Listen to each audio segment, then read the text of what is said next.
Hey, salut tout le monde, bienvenue au Canadien Gangster Podcast. J'espère que ça va bien, j'espère que vous avez passé 3 belles fins de semaine. Fais-tu 3 ou 4 semaines, j'ai pas fait d'épisode. Anyway, j'espère que vous avez passé 3 ou 4 belles fins de semaine. Moi, j'ai passé des magnifiques vacances, donc j'étais en vacances pendant ces semaines-là. Je suis allé à l'île du Prince-Édouard, passer un beau petit moment avec ma famille. Et j'ai même eu la chance de m'entraîner en fait là-bas. Il y avait le gym de Jason Segel que je savais même pas qu'il habitait là-bas. En fait, j'ai appelé un gym là-bas, puis il y a le numéro de Jason qui est apparu sur mon téléphone, puis finalement, je suis allé m'entraîner avec lui. Puis ceux qui savent pas c'est qui Jason Segel, c'est un ancien combattant du UFC. Je pense qu'il y a eu 4 ou 5 combats dans le UFC. Il s'est déjà battu contre Gilbert Burns, il avait perdu contre lui par KO, si je me souviens bien. Et c'est un gars super avancé au sol. Moi, je m'entraînais avec lui il y a quand même assez longtemps. Je pense que j'étais même pas pro quand j'ai commencé à m'entraîner avec Jason. Puis on avait fait l'entrevue pour faire The Ultimate Fighter ensemble. Et lui, il avait été un des derniers à pas avoir été pris. Donc je pense qu'il était dans les 10 derniers. Puis finalement, il prenait juste 4 Canadiens. Ouais, c'est ça, il prenait 4 Canadiens 155. Puis il n'avait pas été dans les derniers. Mais quand même, il s'était rendu dans les 10 derniers. Donc quand même très nice. Puis finalement, lui, un an plus tard, il était rentré par la grande porte dans le UFC. Je pense qu'il avait gagné ses 2 premiers combats dans l'UFC. Donc, je suis allé m'entraîner avec lui. Si vous êtes à l'île du Prince-Édouard, je vous encourage à aller lui rendre visite. C'est un super bon gars. Probablement la meilleure personne que je connais. C'est comme l'homme parfait, en fait. Fait que c'est ça. C'est pour ça que j'ai pas eu le temps de faire l'horaire pour recevoir des invités cette semaine. Donc, le prochain épisode, ça va être avec un invité. Mais aujourd'hui, ça va être solo et je vais prendre la chance de parler un petit peu de qu'est-ce qui va se passer avec le pool de MMA. Donc, le pool de MMA qui va commencer le 7 septembre pour UFC 242 qui est Poirier contre Khabib. Puis quand je dis que ça va commencer là, c'est que à la fin du mois, il va y avoir un prix, puis on va commencer à chaque mois, il va y avoir des prix à la fin du mois. Donc, les prix, c'est vrai que ça va être pour les 2 premiers mois, ça va être des lunchbox surprise. Un petit peu comme un sac surprise quand t'allais au dépanneur quand t'étais jeune, mais avec des affaires un petit peu plus pour adultes. Donc, il va y avoir un objet signé par un athlète surprise dedans. Puis là, c'est pas un gag, là, c'est pas moi qui va signer l'objet. Ça va être un autre athlète. Donc, je vais pas dire c'est qui. Mais à chaque mois, ça va être un athlète différent. Et il va y avoir d'autres affaires, d'autres bébelles liées avec le UFC ou le MMA. Donc ça va être les premiers prix. Et par la suite, les prix vont grossir. Donc là, je veux parler un petit peu du Patreon. Donc plus là, il va y avoir de monde sur le Patreon, plus les prix vont grossir. Présentement, au Québec, on n'a pas le droit de faire participer du monde à des concours en les faisant payer. Donc, tout le monde va pouvoir participer. Par contre, je vous encourage quand même à aller voir la page du Patreon et à l'encourager si vous voulez que le pool grossisse. Donc, les prix, moi, l'argent que je fais avec l'argent du Patreon, c'est que je l'investir dans les prix. Mon but ultime, c'est de faire gagner une toilette japonaise au pooler. Donc, j'espère me rendre là.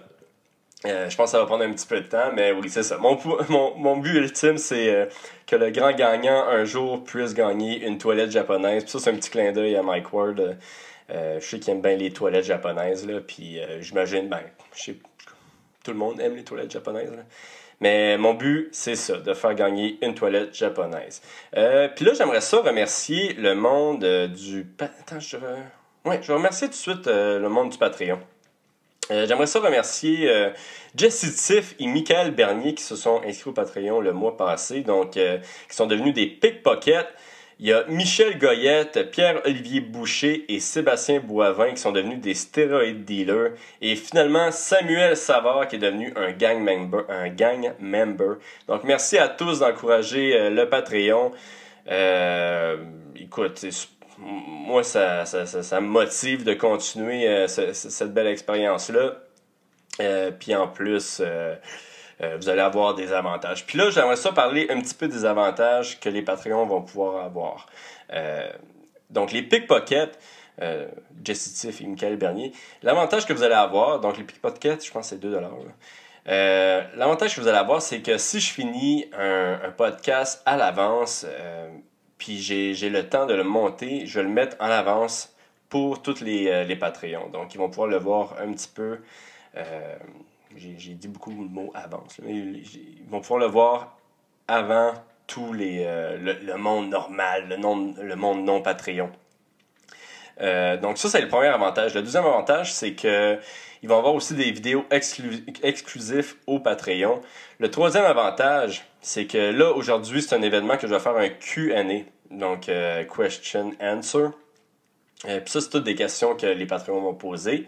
Puis c'est pas mal ça, les avantages pour être un pickpocket. Si tu es un steroid dealer, c'est là qu'il va y avoir des avantages avec le pool de MMA. Donc le premier avantage que tu vas avoir, c'est que tu vas pouvoir remplir le formulaire de tes prédictions à partir du jeudi.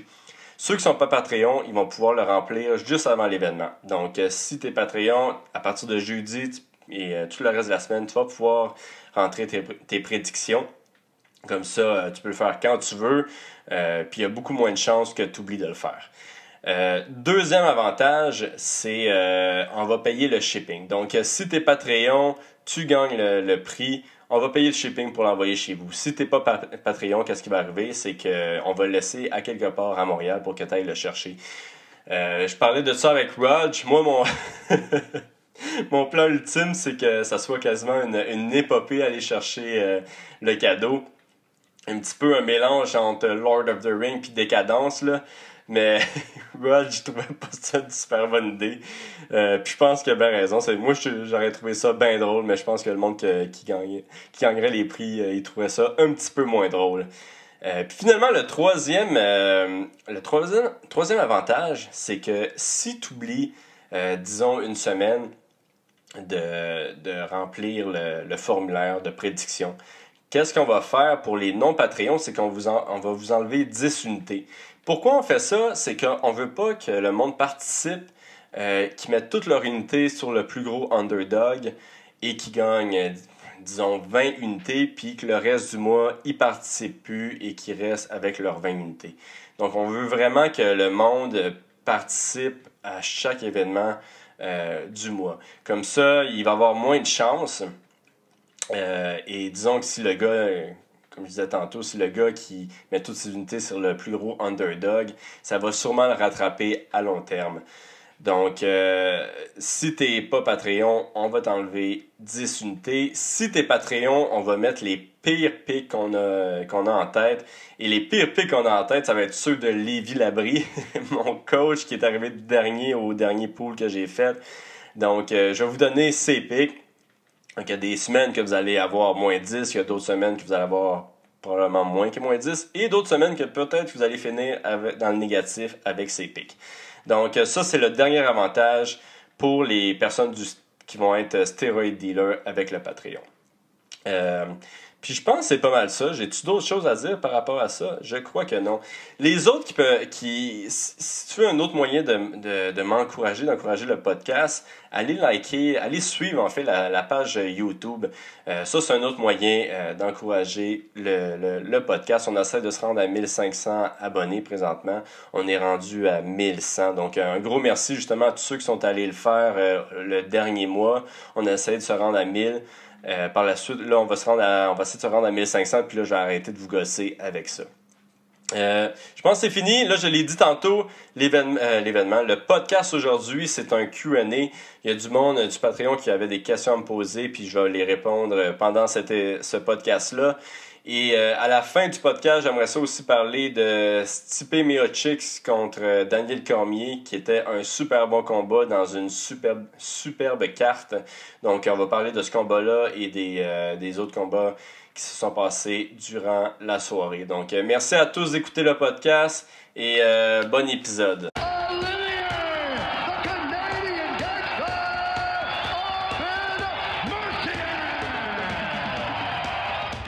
wanted to be a Canadian gangster. That's it. I mean, dude, I have a stash. I say sorry. I cry. I don't give a fuck, man. People think I'm local. It's just the beginning. Telling you the truth. Just the beginning. Yeah, you know, it's I mean. Yes, donc première question de Martin Prudhomme. Bonjour Olivier, moi j'aimerais ça savoir comment ça se passe une négociation avec le UFC. Qui communique avec qui en premier? Est-ce que ça se passe en personne ou tout se passe au téléphone? Moi c'est mon manager qui fait ça et ça va se passer au téléphone. Donc il n'y a pas beaucoup d'athlètes que ça se passe en personne. Je pense qu'il y a déjà eu Sage Northcutt que ça s'est passé en personne. Je pense que Conor McGregor, ça c'est sûr. Israël aussi, je savais que ça s'est passé en personne. Mais des gars comme moi, qui sont pas des champions ou pas une vache à lait pour le UFC, ils vont faire ça au téléphone. Fait que c'est ça va se passer au téléphone. Puis moi, comme j'ai dit, j'ai un manager, c'est pas moi qui s'occupe de ça me stresserait un petit peu trop de faire ça. Puis je sais que bon, il y a beaucoup d'athlètes qui le faisaient par eux-mêmes. Puis souvent, ils se faisaient mettre trop de pression par le UFC. Puis il cassait, il acceptait pas mal tout qu'est-ce que le UFC leur proposait. Puis pourquoi il faisait ça sans manager, c'est qu'il voulait pas payer le 10% ou le 20% que le manager demandait. Donc moi j'ai des managers, je pense que ça va être plus bénéfique pour ma carrière d'avoir des managers. Donc c'est pas moi qui fais ça. Autre question de Alexis Farandou. Quel autre sport pratiques-tu ou aimerais pratiquer? Je fais pas d'autres sports, moi. J'aime pas les sports d'équipe. Ça m'intéresse pas vraiment. Donc, les autres sports que je fais, c'est des arts martiaux, tu sais. Qu'est-ce qui est vraiment nice avec les arts martiaux mixtes, c'est plusieurs sports mis en un. Fait que je peux faire du taekwondo, je peux faire du karaté et du jiu-jitsu qui sont tous des sports complètement différents, mais quand même amélioré en MMA. Fait que c'est ça qui est vraiment cool. Puis c'est une des raisons pourquoi j'ai quitté le judo, en fait, c'est qu'à un moment donné, je trouvais que c'est un petit peu redondant faire du judo à chaque jour. Fait que j'ai décidé d'aller plus vers le MMA, les arts martiaux mixtes. Et là, présentement, quand je fais du judo, je le fais avec encore plus de passion que je le faisais dans le temps. Donc, c'est ça. C'est les sports que je pratique. Hugo Laporte, sans donner tous les détails, est-ce que tu as rencontré l'UFC pour un renouvellement de contrat? Ça, je l'ai dit tantôt, non. Et je ne sais pas qu'est-ce qui se passe avec ça encore. Est-ce que d'autres organisations t'ont approché depuis la fin de ton contrat avec le UFC? Normalement, c'est le manager qui va aller appeler les autres organisations. Puis présentement, je ne sais pas qu'est-ce qui va se passer, mais je crois que ça va être difficile parce que, disons, une grosse ligue ne veut pas nécessairement un gars qui a 3 défaites dans le UFC, un gars moi je pense que j'ai vraiment un haut niveau, qui pourrait aller dans cette ligue-là et casser la gueule à tout le monde dans cette ligue-là. Fait que je pense qu'il pourrait y avoir d'autres organisations qui seraient intéressées, mais je pense que ça va être difficile. Et la troisième partie de la question, c'est crois-tu que le UFC peuvent te libérer malgré le peu de combattants en ce moment qui couvrent la part du marché francophone au Québec? Oui, je pense qu'ils peuvent me libérer. C'est sûr que là, on est 4 ou 5, je pense, francophones, 4 ou 5 Québécois. Puis je pense qu'on est tous sur des défaites. Donc, c'est pas très bon pour le Québec, mais bon, c'est, je pense, un moment un petit peu plus creux, mais ça va remonter. Je suis pas super inquiet. Mais oui, je pense qu'ils pourraient me libérer. Écoute, ils ont libéré Elias Theodorou, qui était beaucoup plus connu que moi, qui avait un plus gros fanbase que moi, puis ils l'ont libéré après une défaite. Donc oui, je pense que tout est possible. Puis en fait, même ça ne m'étonnerait pas. Prochaine question de Kevin. Lequel parmi tes 3 derniers adversaires aimerais-tu le plus avoir une revanche si tu pouvais et pourquoi? Je dirais contre Arman ou Gilbert Burns. Arman parce que j'aimerais ça prouver que je suis un meilleur athlète, un meilleur combattant que lui. Et qu'à mon dernier combat, j'ai juste fait des erreurs. J'ai fait des erreurs. Puis contre Gilbert Burns, j'aimerais ça aussi me battre avec lui, avoir une revanche parce que c'est probablement celui qui m'a cassé le plus la gueule de mes 3 dernières défaites. Puis j'étais pas là 100% physiquement. J'aimerais ça montrer aussi que j'aurais pu compétitionner mieux que ça contre Gilbert. Fait que c'est ça. Ça serait les deux que j'aimerais le plus réaffronter. Une autre question de Kevin. Est-ce que tu as une bonne anecdote à raconter avec les Australiens lorsque tu étais dans Tough Nation? Écoute, c'était pas super le fun à filmer Tough Nation, mais une affaire qui m'a fait bien rire puis qu'ils l'ont même pas passé dans l'émission, c'est que pour ceux qui l'ont pas écouté, il y avait un gars qui s'appelait Tyler Manoa-Roa dans l'émission qui était pour l'équipe australienne. Tyler qui a battu en fait Nordine à son premier combat dans la maison. Fait que ça, l'histoire se passe genre une journée ou deux après ce combat-là, où que Tyler, il est carrément sur le party, ça dérape. Puis l'émission, la production, en fait, il avait décidé de faire une activité pour avoir du contenu vidéo. Donc, il avait décidé de nous envoyer à Montréal, écouter une game des Canadiens. Puis c'est pour ceux qui ne le savent pas, le chalet de Tough Nation est à peu près 1h30 de Montréal. Donc, on devait prendre un autobus, aller au Centre Bell et revenir la même journée, la même soirée en fait. Fait que Tyler il était sur le party toute la journée, puis il y avait Pastor juste avant de partir, mais la production avait dit mettez-le dans l'autobus, on s'en crisse. Au pire, il dormira dans l'autobus. Fait que là, ils le mettent dans l'autobus, tel un phénix rendu au Centre Bell, Tyler il ressuscite de ses cendres. Et avec force. Fait que là, il se relève, il recommence à faire le party. Puis nous, on était dans une loge privée. Donc, c'est comme plusieurs loges qui sont une à côté de l'autre. Puis nous, à côté de nous, il y avait comme des hommes riches avec leurs femmes pas mal plus jeunes. Puis les femmes, ils étaient super intéressées de ce qui se passait dans notre loge parce qu'il y avait beaucoup de caméras. Puis les autres, ils pensaient que c'était genre Next Canadian Top Model ou je sais pas quoi qu'on filmait. Puis, ils nous posaient des questions. Puis à un moment donné, Tyler, il était sorti pour aller voir comment c'est fait, là, une loge, là? C'est comme un espèce de bar.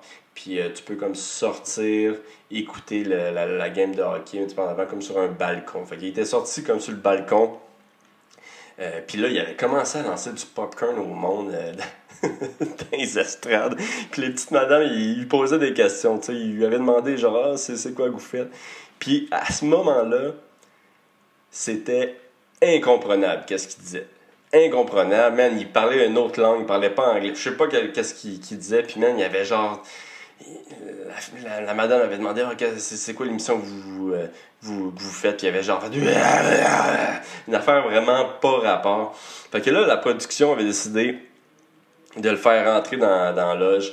Tyler a plus le droit d'aller sur le balcon, il lance du popcorn, puis il fait peur aux petites madames. Fait que à ce moment-là, il a comme repassé une deuxième fois. Il était par terre, il essayait d'enlever son chandail, il essayait de se déshabiller. Il avait quand même gardé son petit micro. Puis il commence à être malade. Donc il court jusqu'à la toilette, il commence à être malade. Je me souviendrai toujours des gars de son qui écoutaient ça, puisque les gars de son sont obligés de tout écouter au cas où qu'il se passe de quoi. Fait qu'il écoutait comme Tyler vomir pendant 1 heure pendant que nous on écoutait la game de hockey. J'avais trouvé ça fucking drôle de voir leur face à chaque fois qu'ils recommençaient à vomir. Les gars, ils étaient comme, ils twinchaient un petit peu. Je trouvais ça bien drôle. Fait que là, il repasse out. Puis on reprend l'autobus. Il est encore passé dans l'autobus. Et on revient dans le chalet. Rendu au chalet, Tyler, même tel un champion, après une grosse soirée, il a faim. Fait que il ressuscite de ses cendres encore, puis il se dit je m'en vais faire du poulet, je vais en faire des ailes de poulet pour manger, puis je vais aller me coucher après. Fait que ça, moi à ce rendu-là, je décide d'aller me coucher, même tout le monde on décide d'aller me coucher. Puis fait que le lendemain, je me réveille, je descends, puis je vois comme Tyler au sol, en train de dormir, mais tu sais, dans les films, là, les films de meurtre, là, il y a toujours l'espèce de corps qu'on voit au sol, qui ont fait une espèce de petite peinture blanche alentour du corps, et le corps est comme tout démantibulé. Il était à peu près comme ça, plus de t-shirt, en petite bobette, puis alentour de lui, il y avait des fucking os de poulet, des os de poulet. Mais pas des os de poulet genre cuits, là. C'était genre cru. Tyler, il avait comme oublié de cuire le poulet, puis il avait mangé le poulet. Puis je sais pas comment il a fait pour pas attraper la salmonelle. En plus, là, c'était genre c'était pas de la grosse qualité. C'est pas des aliments de grande qualité qu'on mangeait dans l'émission, là, je te dirais, là. Fait que ça m'avait... Juste l'image de lui couché, tout démantibulé avec des os de poulet crus alentour de lui, plein de sang. C'était magique. À ce moment-là, moi, j'avais trouvé ça bien drôle. Mais c'est ça. Et puis, ils l'ont pas passé. Ça, je sais pas pourquoi ils l'ont pas passé dans l'émission, en tout cas. Puis la raison, en tout cas, pour ceux qui se demandent pourquoi Tyler est plus dans le UFC, parce qu'il a quand même battu un gros nom en Nordine Taleb, c'est que Tyler, il se considérait... Attends, non, je vais pas commencer par là. Qu'est-ce qui est arrivé, c'est qu'il a mis... 2 ans avant d'aller sur l'émission, il a mis un memes raciste contre les Noirs là, sur Internet. Puis Kajan Johnson, après l'émission, je pense qu'il y a un de ses amis qui avait trouvé ce memes-là, puis il l'avait envoyé à Kajan. Puis Kajan avait fait une grosse affaire sur Twitter pour dire que ça avait aucun bon sens que Tyler soit dans l'UFC puis qu'il soit raciste. Maintenant, je peux comprendre. T'sais, si moi, si j'avais mis un meme raciste, je pense que j'aurais mérité de me faire coloquer dehors du UFC.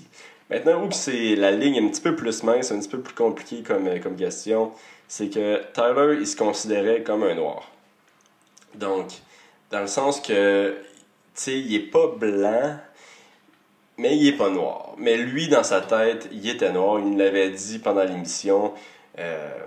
Puis qui se considérait comme un noir.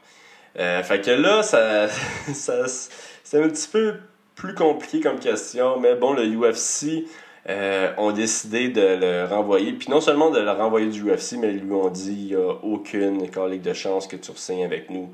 Fait que là, je sais pas vraiment qu'est-ce qui c'est. Je pense qu'il a pris sa retraite, je pense plus qu'il se bat, il a décidé d'arrêter de se battre. Donc, c'est ça, Tyler n'est plus là. Mais j'ai quand même un beau souvenir de lui, puis c'est lui quand il mangeait du poulet cru. Ah, Tyler, quel homme. Puis en plus, je m'en souviens de ça, ah ouais, c'est drôle ça. Il y avait Nordine qui le regardait, pendant toute la game de hockey, Nordine ne regardait pas la game de hockey, là. Il regardait juste Tyler, puis il m'avait dit, merde, je peux pas croire que j'ai perdu contre ce putain de mec-là. Pendant toute la game de hockey, Nordine, il regardait Tyler découragé, puis... Oh, man. Ouais, en tout cas. C'est un bon combattant, par contre, Tyler. Il était un petit peu fou, mais c'est un bon combattant. Fait que c'est ça. Je pense que c'est l'histoire qui m'avait fait le plus rire dans Tough Nation. Prochaine question de Sébastien Boivin. Puis là, soit dit en passant, ceux qui l'écoutent en vidéo, non, je me change pas à chaque question. C'est juste que ça m'a pris quelques jours faire ce podcast-là. Puis, ben c'est ça, je me change à chaque jour, qu'est-ce qui est une excellente nouvelle pour mes partenaires d'entraînement puis pour ma blonde. Ça prouve que je suis quand même un homme propre. Fait que Sébastien Boivin qui demande... Question vraiment hors contexte, mais bon, avec tes visites au podcast de Jerry Alain, Guillaume Wagner et une brève apparition à sous-écoute avec Mike Ward, je me demandais si tu étais un grand fan d'humour. Quel genre d'humour aimes-tu et quel humoriste apprécies-tu particulièrement? Tu as l'air d'un gars avec un très bon sens de l'humour. Yes, merci mon boy. Donc, je me demandais ça. Oui, non, je suis un fan d'humour. J'ai pas des connaissances extrêmes en humour, par contre. Mais, tu sais, j'allais souvent au Terminal Comedy Club. J'allais aussi au Bordel Comedy Club. Aller voir les open mic que j'aimais beaucoup. Sinon, tu sais, cette année, je suis allé voir 3 shows. Je suis allé voir le show de Mike Ward, de Virginie Fortin, puis de Simon Gouache, qui étaient 3 excellents shows. Mais quel genre d'humour aimes-tu? J'aime beaucoup l'humour de Mike Ward. Je pense que c'est probablement mon humoriste préféré. Bon, j'ai quand même un parti pris. J'aime vraiment son podcast de sous-écoute. Je le trouve excellent, ce podcast-là. Fait que c'est ça c'est mon genre d'humour. Sinon, j'aimerais ça aller quand même voir d'autres shows avant la fin de l'année. J'aimerais ça aller voir Jer Alain, puis Guillaume Wagner, puis plusieurs autres aussi, humoristes québécois, les encourager. Je pense qu'on a vraiment du gros talent au Québec. Fait que c'est ça, j'aimerais ça aller encourager d'autres humoristes avant la fin de l'année. Sinon, aux États-Unis, j'aime beaucoup Bill Burr, j'aime beaucoup Dave Chappelle, que j'ai écouté son nouveau spectacle hier. Son spectacle est quand même controversé, puis je suis pas sûr de comprendre vraiment pourquoi. Là. Mais bon, je l'encourage à écouter le nouveau spectacle de Dave Chappelle qui est sur Netflix, c'est très très drôle. Fait que c'est ça. Je pense que j'ai rien d'autre à dire là-dessus. Pierre-Olivier Boucher demande: je trouve ça un peu décevant le manque de couverture médiatique des combattants québécois. Est-ce que c'est parce que le sport est moins chaud qu'il y a quelques années? Est-ce que c'est parce que les médias s'intéressent qu'aux champions? Oui, ben selon Steve Claveau, c'est sûr que le sport est moins chaud qu'il y a quelques années. Je pense pas personnellement que les médias s'intéressent qu'aux champions, mais c'est sûr que le fait que Georges Saint-Pierre ait pris sa retraite, ça n'a pas aidé, vu que la popularité du sport a descendu à cause de ça. Et veut pas, les médias vont aller vers les sports les plus populaires pour avoir le plus de lecture possible de leurs articles. Donc, présentement, c'est le hockey. Fait que, tu sais, moi, je suis porté à comprendre pourquoi il n'y a pas tant de couverture médiatique pour les combattants québécois. Puis c'est une des raisons pourquoi j'ai fait le podcast. Je trouvais que souvent, il y avait des athlètes qui gagnaient à être connus, mais qui n'avaient pas nécessairement la chance de le faire à la télévision.